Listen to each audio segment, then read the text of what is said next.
ഹേ all, ഏതൊരു മനുഷ്യനും ആഗ്രഹിക്കുന്നത് നല്ലൊരു വ്യക്തിയായി തീരുക എന്നുള്ളതാണ്. ഞാൻ കണ്ടതിൽ വെച്ച് ഏറ്റവും മനോഹരമായ വ്യക്തികൾ പലരും നല്ല വിശ്വാസികളായിരുന്നു.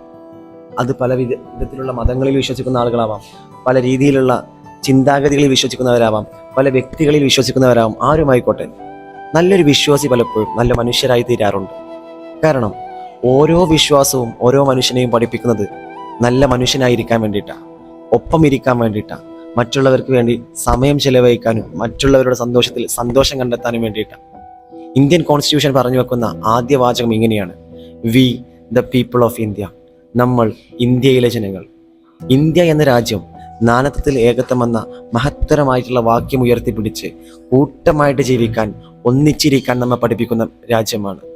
അങ്ങനെ ഒരു രാജ്യത്തിൽ മനുഷ്യരായി ജീവിക്കാൻ പറ്റുക, ജനിക്കാൻ പറ്റുക എന്നുള്ളത് തന്നെ നമ്മൾ ചെയ്ത ഏറ്റവും വലിയ പുണ്യകർമ്മവുമായി കണക്കാക്കപ്പെടേണ്ടതാണ്.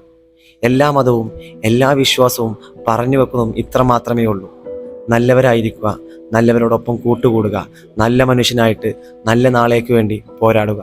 വേർഡ്സ് ഓഫ് പ്രചന്നർ, മുർഷിദ് കൈതഗോഡൻ. Thank U.